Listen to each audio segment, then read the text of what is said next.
बाकी मांदा पीडीएम ने फिर अंगड़ाई ली है। कल और तो और नवाज शरीफ भी बोले, गरजे बरसे, अपने पुराने बयानिए पर कायम रहे। अब जबकि इमरान सरकार की मुद्दत में 2 साल से कम अरसा रह गया है, पीडीएम ने एक बार फिर इस्लामाबाद पर चढ़ाई की ठानी है। इत्तेहादी अफवाज तो अफगानिस्तान खाली कर चुकी। अमरीकी अफवाज कल मुकम्मल तौर पर निकल जाएंगी, लेकिन अफगानिस्तान में ड्रोन हमले शुरू हो गए हैं। पाकिस्तान में अलबत्ता अफगान तालिबान के आने के बाद टीटीपी के हमलों में तेजी आई है। कल भी बाजौर, शिमाली और जनूबी वजीरिस्तान में दहशतगर्दी की कार्रवाइयां हुई हैं, जिनमें जख्मियों के अलावा सिक्योरिटी फोर्सेस की शहादतें भी शामिल हैं। पाकिस्तान के पास इस सूरत हाल में क्या ऑप्शंस हैं, बात करेंगे आज के प्रोग्राम में।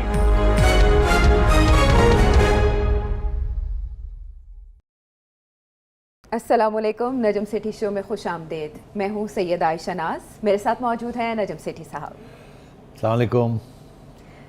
नजम सेठी साहब, पीडीएम का कराची में पावर शो हो गया। नवाज शरीफ साहब ने अपनी खामोशी भी तोड़ दी, वही बातें दोहराई जो इससे पहले वो दबंग अंदाज में किया करते थे। शहबाज शरीफ साहब भी वहाँ मौजूद थे। उन्होंने ताज़ीम में अपने भाई की तकरीर जो है वो खड़े होकर सुनी, मुसलसल ताज़ीम के साथ। वो जो इख्तलाफात का एक तासुर आता रहता है वो भी रद्द हो गया। उन्होंने मिफ्ता इस्माइल साहब से भी मुलाकात कर ली। कितनी दूर आप देख रहे हैं इस हुकूमत की तदफीन, क्योंकि शहबाज शरीफ साहब कह रहे हैं कि हम इस्लामाबाद जाएंगे, मार्च करेंगे और इस हुकूमत को दफन करेंगे। ये शहबाज शरीफ साहब ने ये कहा। शहबाज शरीफ साहब ने कहा। एक्चुअली जलसा ठीक था, कोई एक्स्ट्राऑर्डिनरी नहीं था, ख़ास जज्बा वारा नहीं था। एक्स्ट्राऑर्डिनरी इसलिए नहीं था कि मरीम नवाज साहिबा की तकरीर नहीं थी? मेरा ख्याल है इसलिए नहीं था कि मुस्लिम लीग के लोग कम थे वहाँ। अच्छा। मौलाना के लोग थे। मौलाना के लोग बड़े डिसिप्लिन होते हैं, वो ज़रा शोर शराबा नहीं करते। मैं पहले भी ये कह चुका हूँ कि ये जलसों के साथ कुछ नहीं होगा। जुलूस निकालने पड़ेंगे और लॉन्ग मार्चेस करनी पड़ेंगी और बड़ा क्लियर होना पड़ेगा कि आपने टक्कर लेनी है कि नहीं लेनी। और टक्कर जो है वो आखिर में हुकूमत के साथ नहीं होगी, वो इस्टेब्लिशमेंट के साथ ही होगी। अब फॉर एग्ज़ाम्पल आप इकट्ठे कर लेते हैं लोग, मौलाना ने तो पहले भी किए ना, वो तो कर सकते हैं। एक दफ़ा कॉल देंगे, 10,000 बंदा आ जाएगा। मुस्लिम लीग 10,000 बंदा कहाँ से लाएगी? मरीम के बगैर मुस्लिम लीग कहाँ से बंदे लाएगी? टू बी ऑनेस्ट, शहबाज शरीफ साहब के लिए तो नहीं निकलेंगे लोग। अच्छा। और कौन है उनके पास जिसकी वो हैसियत है जो मरीम की है? और आपने देखा मियाँ साहब तो बोल रहे हैं मगर मरीम चुप हैं। अब एक वजह तो ये हो सकती है कि वो बीमार रही हैं और अभी भी सुनने में यही आ रहा है कि पूरी तरह रिकवर नहीं हुई। मगर मियाँ साहब बड़े अपबीट हैं। मियाँ साहब ने लंदन में भी बड़ी सख्त बातें की हैं और अब इस जलसे में भी बड़ी सख्त बातें की हैं। अब मौलाना ये कह रहे हैं हम छोटे छोटे जलसे जुलूस निकालेंगे, ये करेंगे, वो करेंगे। वो अंग्रेज़ी का मुहावरा है आशा, the proof of the pudding is in the eating of it. अगर आपने कहता है, पूछते हैं कि खीर है कि नहीं है, हाँ। तो खा के देखें। अगर खाने से पता चलता है खीर है कि नहीं, देखने से नहीं पता चलता। तो अब बात यहाँ भी यही है कि देखना ये है कि क्या ये लोग कुछ करेंगे भी या बातें करते रहेंगे। और अभी तक तो ऐसे ही लग रहा है कि अभी बातें ही हैं और कोई नया अंदाज़ हमें नज़र नहीं आ रहा। और इसीलिए जलसा भी बड़ा, जैसे कहते हैं ना, कोई ख़ास शोर शराबा नहीं था, कुछ ख़ास नहीं था, दमखम नहीं था। ऐसा कोई मतलब जादू नहीं चला कि हुकूमत घबरा गई हो, स्टेटमेंट्स आना शुरू हो गई हो। फवाद चौधरी साहब ने भी इसीलिए कहा है कि वो सिर्फ शो था, पार शार उसमें कोई नहीं थी। हाँ, वो खैर फवाद चौधरी साहब तो यही कहेंगे पावर नहीं था। पावर आप तो तकरीबन वही कह रहे हैं। हाँ, मैं तकरीबन वही कह रहा हूँ कि पावर नहीं था, मगर पावर बन सकता ना। हाँ, मोमेंटम अभी बिल्ड होगा। वो तो एक जहनी तौर पे फैसला कर लें कि पावर बनाना है, तो पावर तो आवाम का है ना इनके पास। मौलाना भी निकाल सकते हैं, मरियम भी निकाल सकती है, नवाज शरीफ भी निकाल सकते हैं। उसके लिए कुर्बानियाँ देनी पड़ती हैं। और मियाँ साहब ये पूछते हैं कि आप लोग चुप क्यों? ये हुआ आप चुप, ये हुआ, आवाम को ये कह रहे हैं, ये हुआ आप चुप, ये हुआ आप चुप, ये हुआ आप चुप। तो सवाल मियाँ साहब से ये पूछना चाहिए, तो आपने क्या किया? क्या आप बाहर निकले? आप लोगों ने ये जो जेलें काटी हैं, ये तो इसलिए तो नहीं जेलें काटी ना आपने, आपके ऊपर तो दूसरे इल्ज़ाम थे। आपने क्या किया लोगों को बाहर निकालने के लिए? आपने कौन सी मिलिटेंसी शो की? शहबाज शरीफ साहब और नवाज शरीफ साहब और मरियम बीबी बाहर निकलें, बाहर निकल के लोगों को उकसाएं, लोगों को निकलें बाहर।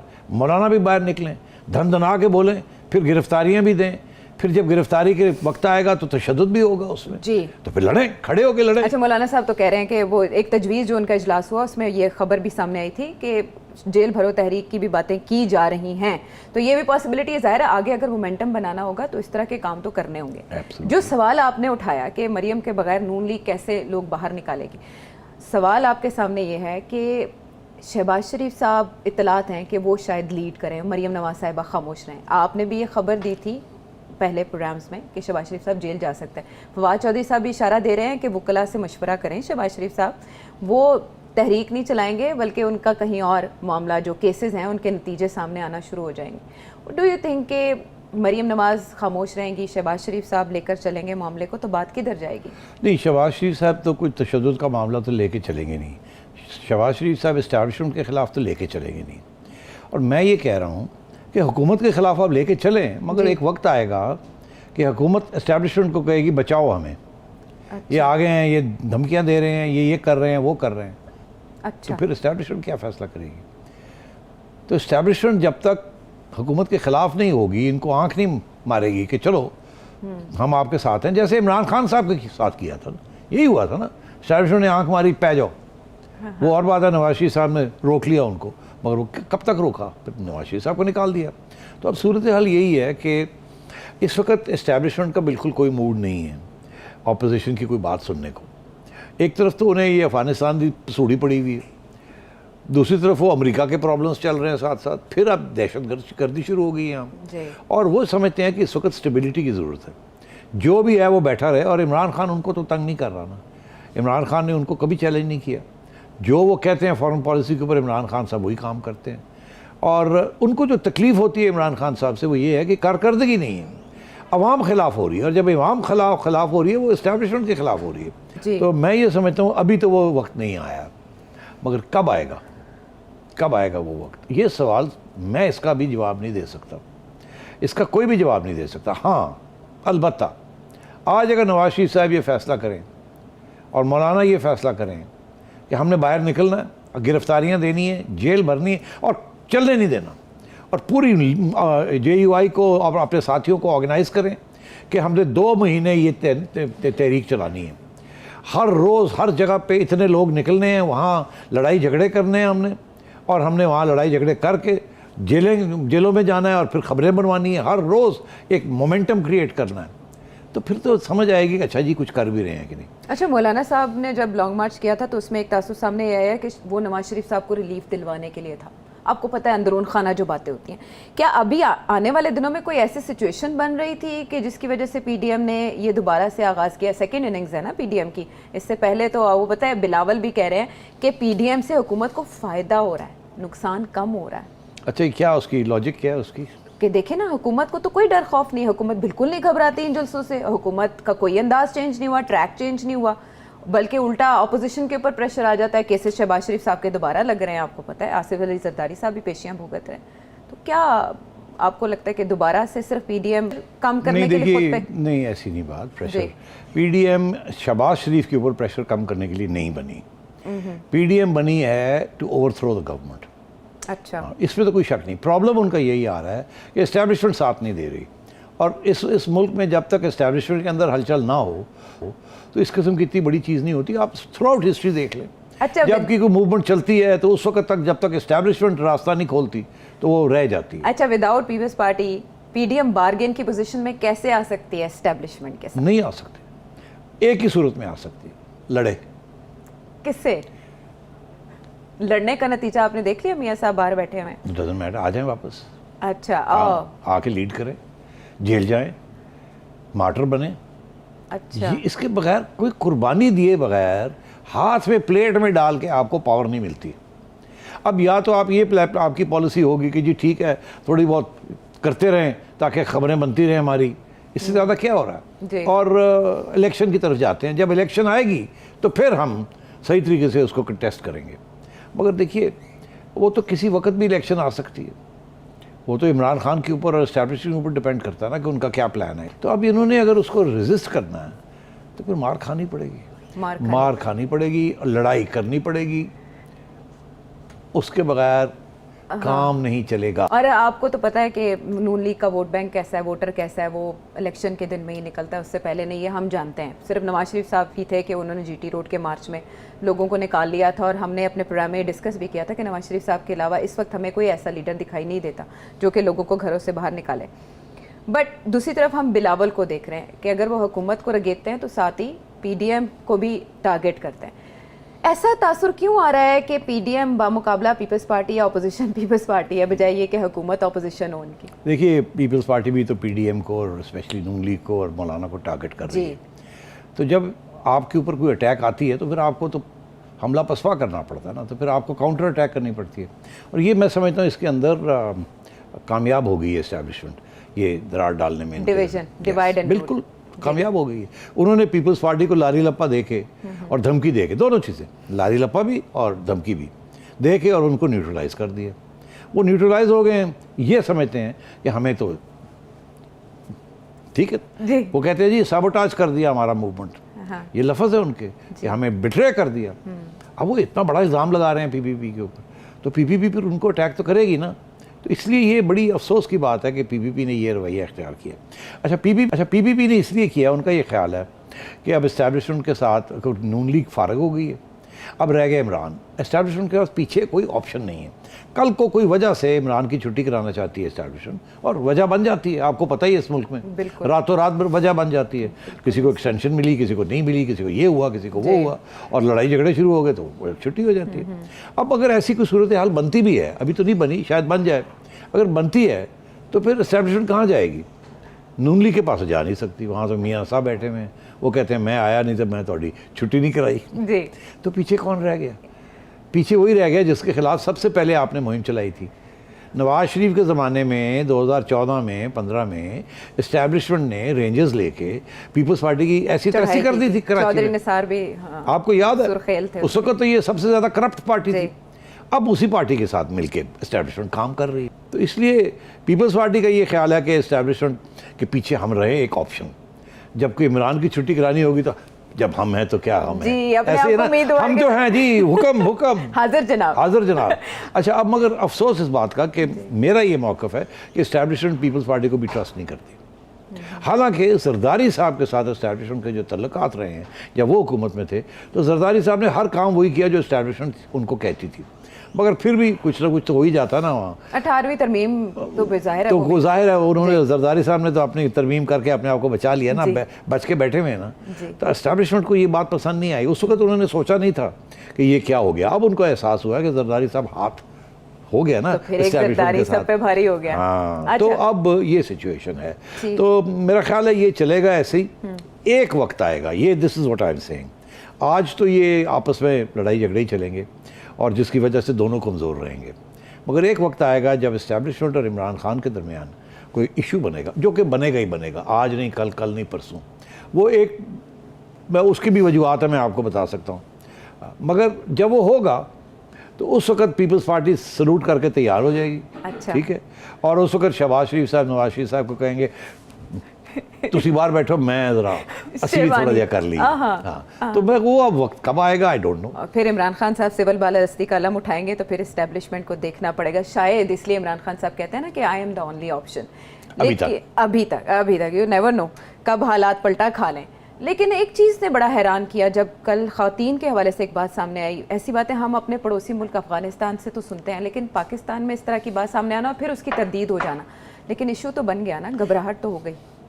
हाँ, घबराहट हो गई, मगर मैं समझता हूँ ये कल का जो जलसा था जी, ये आप ना समझें कि उस घबराहट की वजह से इस जलसे में ख़वातीन नहीं आई। बेसिकली ये जलसा JUI का था। कराची में नून लीग का ख़ास नहीं है, ठीक है ना, वो आपको नज़र भी आता है, उनकी इतनी सपोर्ट बेस नहीं है वहाँ, पीपल्स पार्टी का है, मगर तो इसलिए नून लीग की ख़वातीन नहीं आई, मौलाना की ख़वातीन आती नहीं है, बुलाया नहीं जाता, इनकरेज नहीं किया जाता। तो मेरा ख्याल है ये वजह थी कि आपने कल ख़वातीन नहीं देखी। लाहौर में जलसा कराएं, वहाँ JUI भी आएगी, नून लीग वाले भी आएंगे, और जब नून लीग वाले आएंगे तो 1000, 500, 2000 ख़वातीन भी आएंगी। तो वो वजह नहीं है जो आप जिसकी तरफ आप इशारा कर रहे हैं, जिसकी वजह से ख़वातीन इस जलसे में नहीं आई। जलसे में आएंगी जब मरियम बाहर आएंगी या नवाज शरीफ आएंगे, फिर खवातीन। मरियम, आप कब एक्टिव होती? मरियम साहबा को आप देख रहे हैं, और मार्च कब होता देख रहे हैं? अभी तो मुझे नज़र नहीं आ रहा इस्लामाबाद मार्च, अभी तो नज़र नहीं आ रहा। अभी तो इन्होंने, उसकी वजह भी है इस वक्त, आप शायद इसको भी डिस्कस करना चाहेंगे किसी वक्त, कि ये जो GHQ में पार्लियामेंटेरियंस को याद कर लिया है, दावत दी है, वहाँ भी ये डिबेट चल रही है कि उनको दावत दी है या समन किया है। तलब किया गया है या दावत दी गई है, या उनकी याद करना समन ही होता है। हाँ, तजादिस्तान की आयरनी है। बहरहाल गुफ्तगू का सिलसिला हम आगे बढ़ाएंगे, मजीद सवालों के जवाब भी पूछेंगे, तलाश करेंगे ब्रेक के बाद।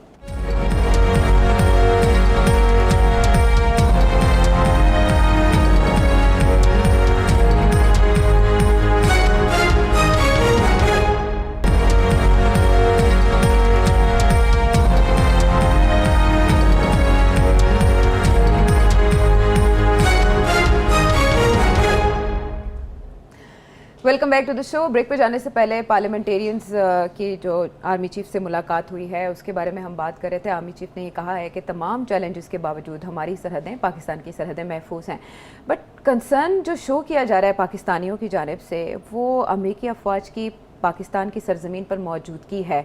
हम ब्लैक वाटर के डसे हुए हैं, हम CIA के डसे हुए हैं, उस पर परेशान हो गए सब कि कहाँ एब्सोल्युटली नॉट और कहाँ American forces on Pakistani soil.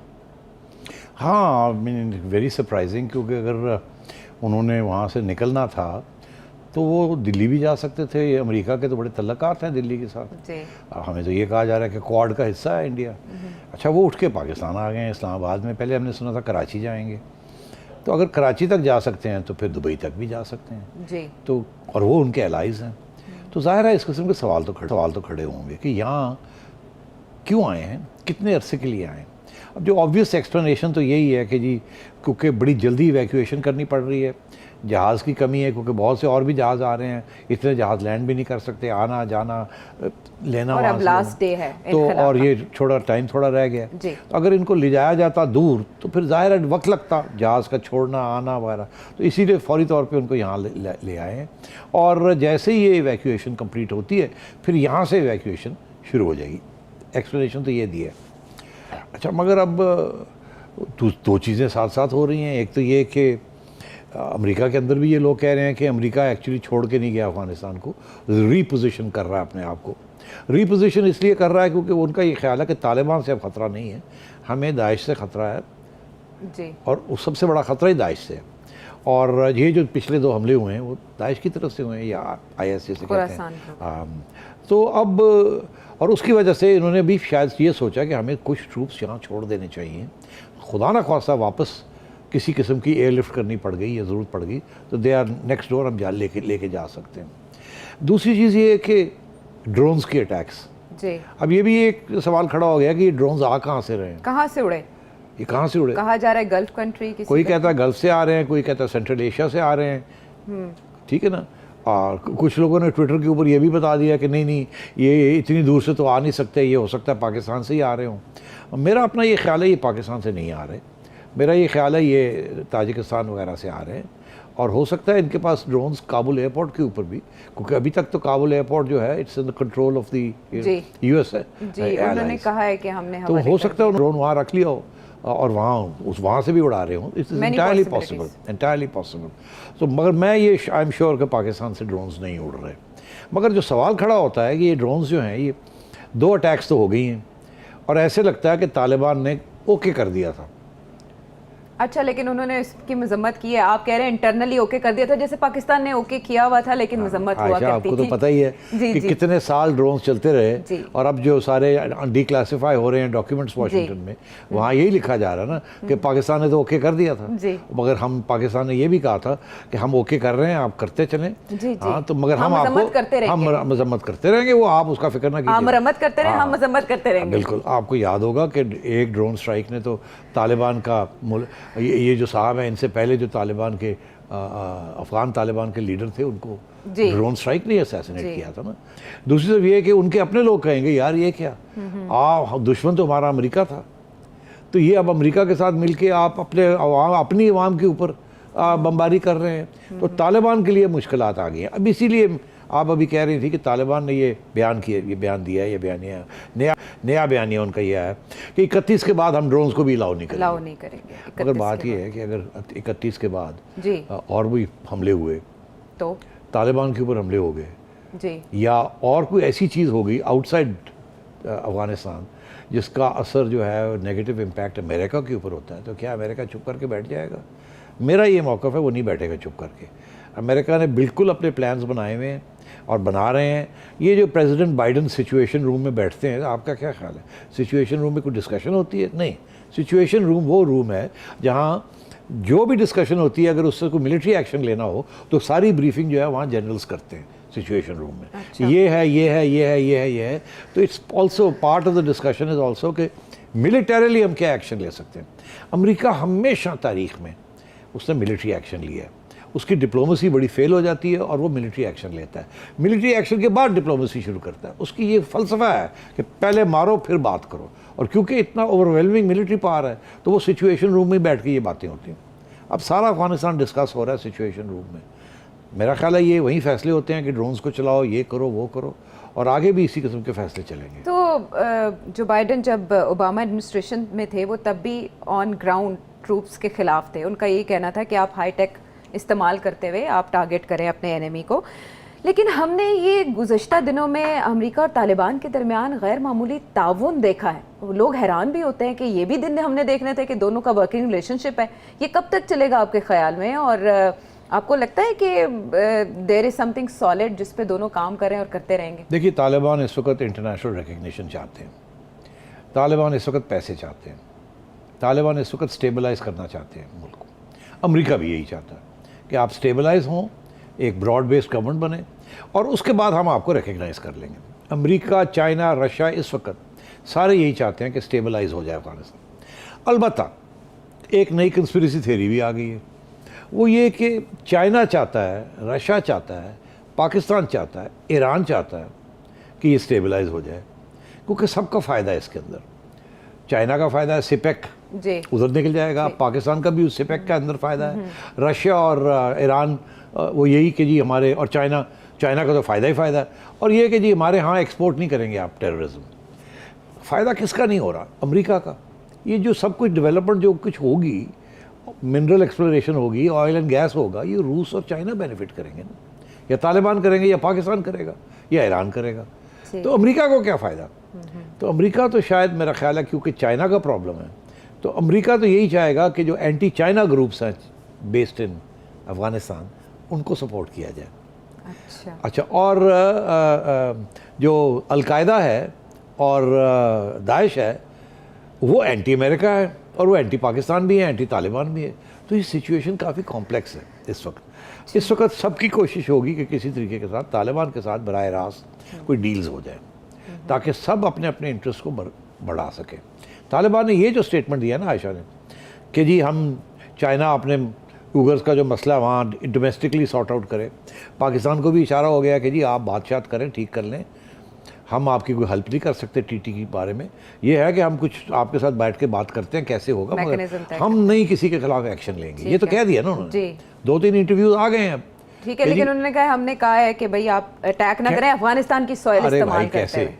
वो अब अंदर जो अफगानिस्तान के अंदर आयशा जो अब स्ट्रगल चलनी है, वो तो यही चलनी है ना कि ये जो ग्रुप्स वहाँ बैठे हुए हैं ये तो एंटी तालिबान ग्रुप्स बन गए हैं अब।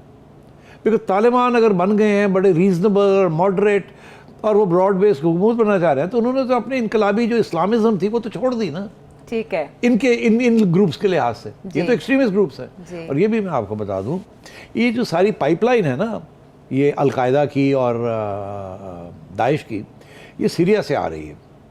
ये एक पूरी सीरिया से अदलिब एक जगह है, वहाँ से ये लोग सारे आउस्ट हुए हैं। अमरीका ने जब वहाँ से निकाला तो ये वहाँ से निकल के तो ये नंगरहार और इस सारे इलाकों में आ गए हैं। ये जो 2,500 के करीब लोग आए हैं और भी आ रहे हैं। ये एक पूरी एक पाइपलाइन है जिहादियों की, IS की और दाइश की, जो कि यहाँ अब अफगानिस्तान में बेस एरिया बनाना चाह रहे हैं। अगर वो बनाएंगे तो वो नुकसान करेंगे ना, पाकिस्तान का भी नुकसान करेंगे। जो शुरू हो गए हैं तो फिर तालिबान के लिए एक बहुत बड़ा प्रॉब्लम बनेगा। और वो प्रॉब्लम ये बनेगा कि अगर इनको रोकते हैं तो तालिबान के अंदर एक नया सिविल वॉर शुरू हो जाएगी। और अगर नहीं रोकते तो सारे जो रीजनल पावर्स हैं वो तालिबान के ख़िलाफ़ हो जाएंगे।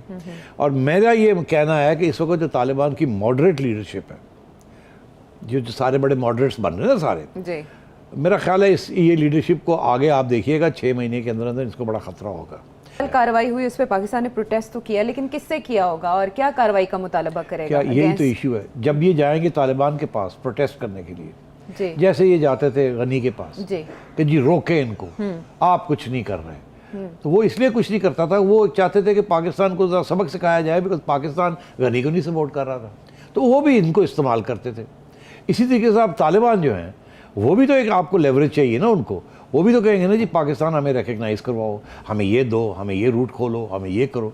तो मेरा नहीं ख्याल तालिबान इस स्टेज पे इस पोजीशन में है कि वो इन लोगों को रोक सके, इसलिए ये पूरा फ़ायदा उठाएंगे और आपके ऊपर और अटैक्स होंगे जी, और फॉरेन फोर्सेस जो भी रह जाएंगी उनके ऊपर और होंगी। एम्बेसीज तो है ना अभी वहाँ, कुछ लोग, बहुत सी एम्बेसीज अभी वहाँ हैं, सारी इवैक्यूएशन नहीं हुई।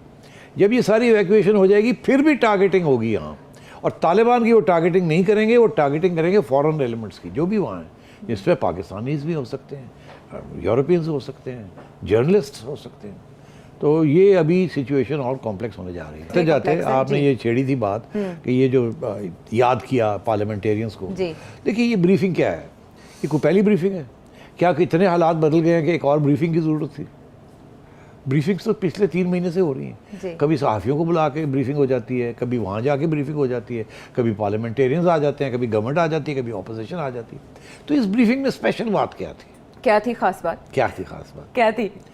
ये नहीं था कि जी सब बातें पता है सबको, कुछ खुफिया कि जी हमारे बॉर्डर्स बड़े सिक्योर हैं, ऑफ कोर्स सिक्योर है, हर रोज़ जो हो रहा है हम देख ही रहे हैं कितने सिक्योर हैं। मगर बात ये पार्लियामेंटेरियंस को ये पैगाम दिया है कि हालात ख़राब हैं जी, हम पूरी कोशिश कर रहे हैं, मुहिब्बुल वतनी का इजहार आप करें, कोई ऐसे कड़वे सवाल ना करें, ना बातें करें पार्लियामेंट के अंदर। इस वक्त यकजहती की ज़रूरत है, हम पूरी कोशिश कर रहे हैं, ये मसले हैं, ये मसाइल हैं। अब पार्लियामेंट के अंदर आप कोई ऐसी वैसी डिबेट ना शुरू कर दें जो कि हमारे जो कारकर्दगी है उसके ऊपर कोई सवालिया निशान आ जाए या हमारी फॉरेन पॉलिसी के ऊपर कोई प्रॉब्लम आ जाए। इस वक्त सारी दुनिया पाकिस्तान को स्केपगोटिंग करना चाहती है, सारा का सारा बोझ पाकिस्तान पर डालना चाह रही है। इसलिए आप ज़रा ख्याल रखिएगा, नेशनल इंटरेस्ट है ये बातें और सियासतदान ख्याल रखेंगे। ये पैगाम ये था ब्रीफिंग का, ठीक है, कौमी जो सलामती है उस पर सबको एक होना चाहिए, ये ब्रीफिंग का लबे ऐसी बातें नहीं करना चाहिए। ठीक है, ब्रेक के बाद नाज़रीन वापस आते हैं।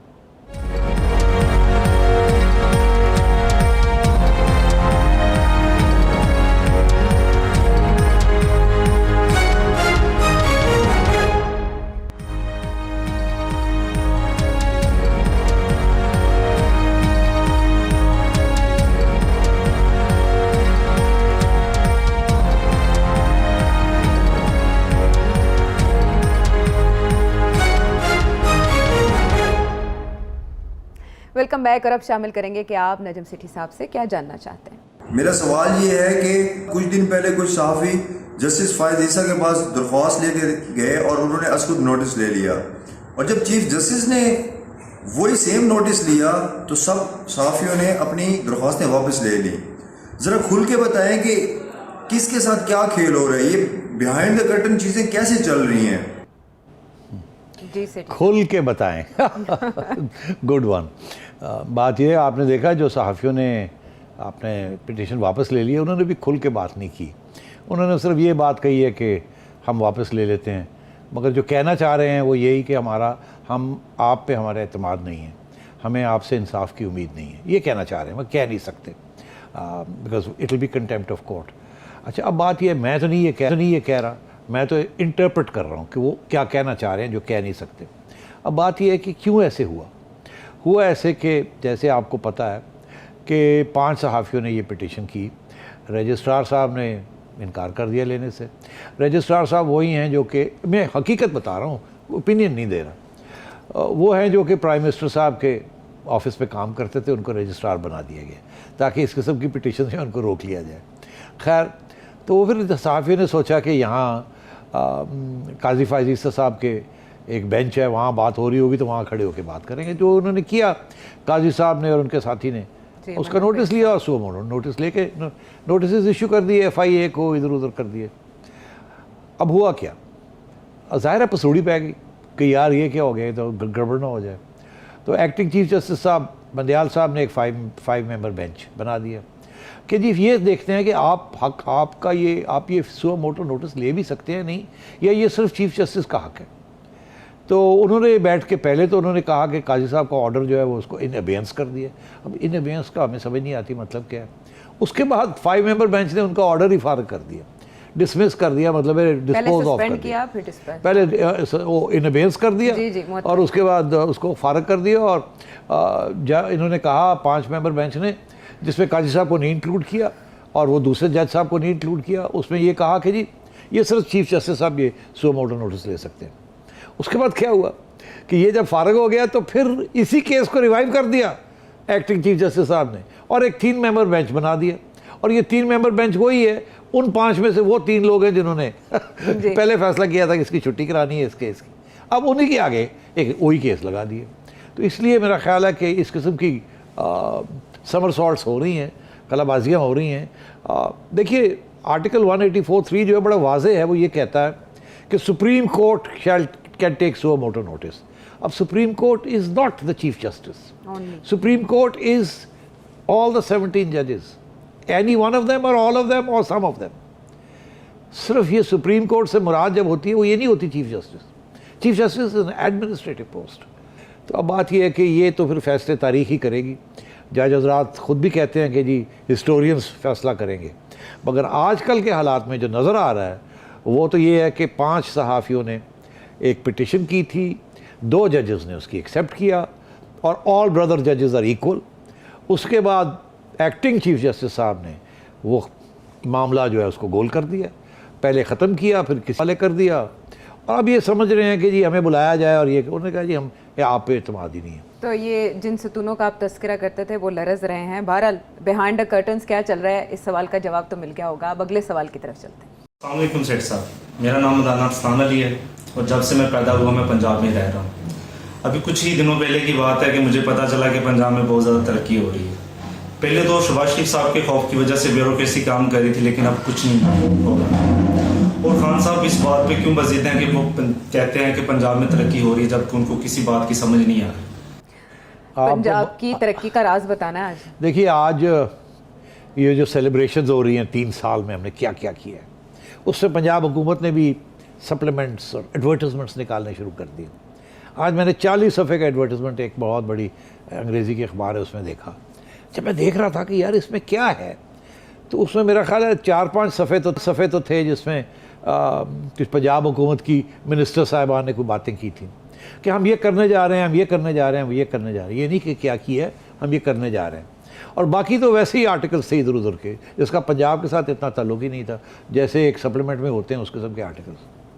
करोड़ों रुपए का वो सप्लीमेंट है और पता नहीं कौन सी अखबारों में ये गया है।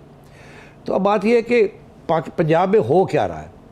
देखिए 2-3 चीज़ें हैं जिससे आपको बात समझ आ जाएगी। एक तो ये है कि पंजाब की ब्यूरोक्रेसी ने काम करना छोड़ दिया। वो क्यों काम नहीं कर रहे? दो या 3 इदारे हैं जो कि गवर्नमेंट चलाते हैं। IG का दफ्तर, चीफ सेक्रेटरी का दफ्तर और principal secretary to chief minister का दफ्तर। अब हमने देख ही लिया कितने IG आए हैं और कितने IG गए हैं। हमने देख ही लिया कितने चीफ सेक्रेटरीज आए हैं और कितने चीफ सेक्रेटरीज 3 साल में गए हैं, 6-7। और अब हम देख रहे हैं कि principal secretary to prime minister ji वो कितने आए हैं और कितने गए हैं। खुर्शीद साहब अभी गए। जी हाँ, 5 तो चले गए हैं, अब छठे आ गए। अब तो ये भी देख लीजिए कि वो क्यों गए हैं। पहले वो डॉक्टर रहील सिद्दीकी साहब थे, फर्स्ट क्लास ऑफिसर। उनके ऊपर इल्ज़ाम ये लग गया कि वो कोई लिकर का कोई परमिट की बात थी।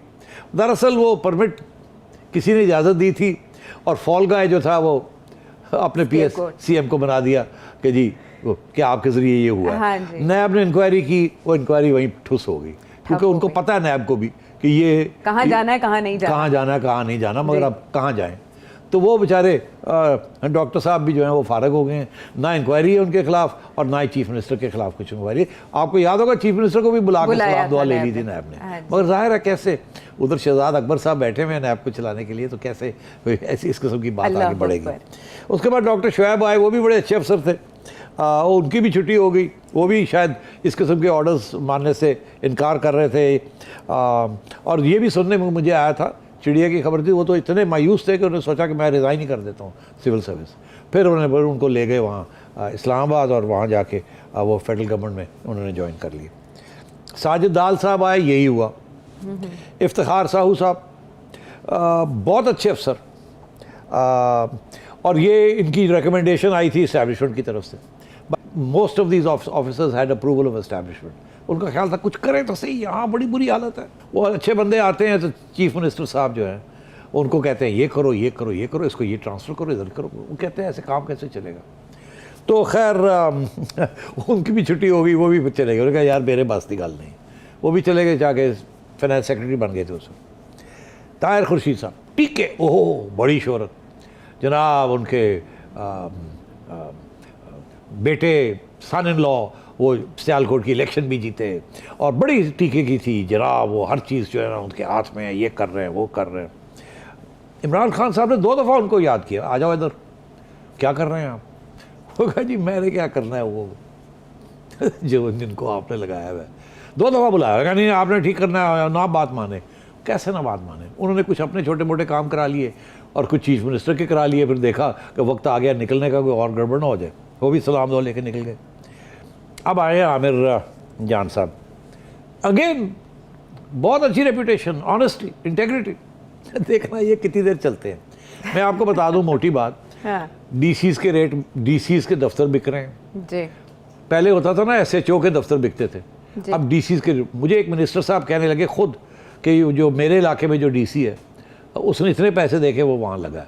ये पोस्टिंग्स एंड ट्रांसफर्स जो हो रही हैं पंजाब के अंदर, सारे पैसे वहाँ बन रहे हैं और उसमें हिस्सेदार हैं। और अब आप समझ ही लें कौन कौन हिस्सेदार हैं और कैसे ये हो रहा है। इस ऐसे कभी हुकूमत चलेगी नहीं। पंजाब में हमेशा पावर सेंटर्स की बात होती रहती है। अब काम हो रहा है यहाँ या काम दिखाया जा रहा है, अभी तक तो यही बात वाज़ेह हुई कि पंजाब पर पंजा आजमाई हो रही है। टेलीविज़न स्क्रीन पर आपके सामने जो नंबर है, इस पर आप वीडियो मैसेज के जरिए अपना सवाल नजम सेठी साहब से पूछ सकते हैं और फीडबैक भी ज़रूर दीजिए। अगले प्रोग्राम तक के लिए अल्लाह ने के बाद।